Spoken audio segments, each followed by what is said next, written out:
Are you wanting to upgrade your fireplace from a standard builder grade mantle to something a little more current? Well, then this video is for you. What's up everyone, I'm Mike and today I'm going to show you how to build this fireplace surround. To start off, I break down the plywood sheets into the proper width for each piece. Now over at the miter saw, I cut the angles on the end of each strip. At this point, I'm leaving the pieces long and will cut them to final length later.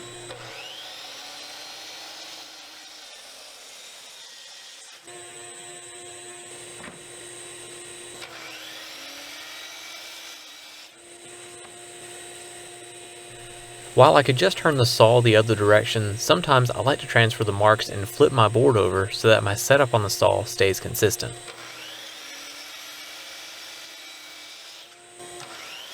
For the pieces that will wrap the inside of the fireplace, I stand them up on end and cut my 45s, but as you see there's a ton of tear out. If I'd cut the piece with the pointed end of the cut against the fence, I wouldn't have had this issue, but sometimes you can't just flip around the board. So by using some blue painter's tape and a backer board, you can reduce the amount of tear out significantly. For the wider boards that wrap the outside of the fireplace around, I lean the saw over to 45 degrees and cut the miters. With all the pieces cut, I laminate the widest pieces that make up the back layer. I spread an even layer of glue out and shoot a few 18 gauge brad nails to keep the pieces from sliding around while applying pressure with the clamps.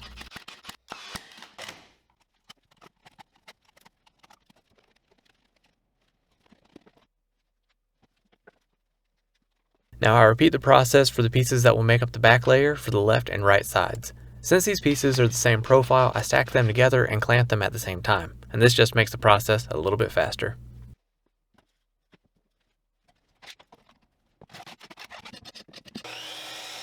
While the glue is drying for my laminated plywood pieces, I get started milling lumber for the solid wood edging. I start out by cross-cutting 8/4 and 4/4 pieces of maple to rough length. At the joiner, I make one surface flat, and then I run the boards through the planer until they're to final thickness. Back at the joiner, I true up one edge of each board to be square to the milled faces. Now at the table saw, I use a ripping blade to cut the boards into strips. I'm cutting the strips a bit wider than I need, and I'll trim them down later to their final size. Whenever possible, I like to double up on my clamping operations. These next two glue ups are an example of what I mean. Here, I'm gluing two sections to a single piece of maple trim. I cut the piece of trim wide enough so that I could later cut it in half and still have enough solid wood on the edge of each piece. If that didn't make sense, it will in just a bit. With the glue cured, I adjust the fence and cut the piece in half. See? Makes sense. You might have heard the blade starting to bind in the wood at the end of that last cut. To keep that from happening again, I grabbed some scraps and secured them to the underside of my piece using the painter's tape and super glue trick.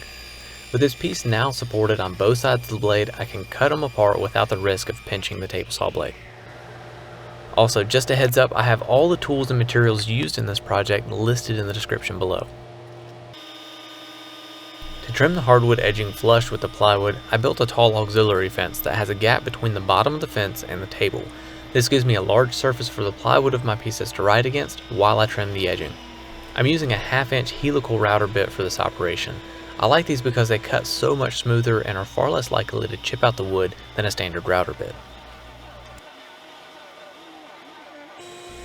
With the hardwood edging flush cut, I now trim the ends of the edging flush to the ends of my pieces. Now back at the table saw once more, I trim the edging down to its final size using my glue line rip blade. If you don't have a specific glue line rip blade, this isn't required. It just reduces the amount of sanding I have to do later on. To drill the pocket holes in the larger pieces that make up the back layer of the fireplace surround, I used the new Kreg 520 Pro pocket hole jig. I found this jig was easier to use on these pieces because I could just clamp the jig in place where I needed the holes to be put. After each corner is screwed together with 2.5 inch pocket hole screws, I check for square before moving on. I want to take a quick moment and tell you about the sponsor of this project, Kreg Tool. Kreg has recently released two new pocket hole jigs, which I used to build this fireplace around. The 520 Pro, which you just saw, and the 720 Pro, which you'll see in just a minute. With the back layers assembled, I attached braces to keep it from shifting as I finish building out the surround and during transit. Here I'm using the Kreg 720 Pro in the horizontal position to drill pocket holes in the remaining parts that make up the surround. What I like most about this jig is the Automax clamp. No more settings to change when you switch to different material thicknesses. Another nice feature is that the dust hose can be switched to either side. With the pocket holes drilled in what will make the front layer of the fireplace surround, I assemble the parts using 1 1/4 inch pocket hole screws, and before moving on I check the assembly against the back layer to make sure everything is lining up properly. For the spacers that set the distance between the front and back layers, I'm now using the 720 Pro in the vertical position, and I'm drilling a series of pocket holes along each edge of the board on the side that will face out. Now I set up to attach the spacers to the back side of the front layer. I line up the spacers to be flush with the edges of the front layer and use 1 1/4 inch pocket hole screws to assemble the pieces. Now I line up the front layer and spacers with the back layer and continue assembling the pieces with 1 1/4 inch pocket hole screws. Before attaching the outer layer, I start sanding and repairing any grain tear out that may be present. Here I'm using a combination of thin and medium CA glue along with accelerator to glue any tear out back down.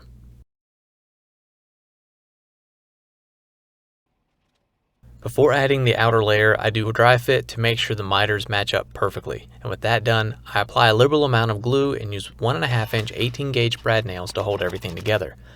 Since this piece will ultimately be painted, my main focus is making sure that these pieces don't shift while the glue cures, so I'm not worried about using too many brads. Alright, well now it's time to install this. With the fireplace surround in position, the first order of business is to remove the temporary braces. Next, I get the surround centered on the fireplace and scribe lines to cut the baseboards. My goal here is to get the baseboards cut as closely as possible to fit the surround. To make this cut, I'm using an oscillating multi-tool with a flush cut blade. Then with a small pry bar, I pull the baseboard pieces free. Now I check for studs and I transfer the location of those to the fireplace surround once it's back up in position. I got lucky here and the studs lined up perfectly with the area of the surround that was going to be covered by the molding. If there hadn't been a stud in this spot and I was only drilling into drywall, I would have used some toggle bolts or anchors. Now for the final touch, I set the molding in place that I'd already cut to size in the shop and I nail it to the surround, again with 1 1/2 inch 18 gauge brad nails.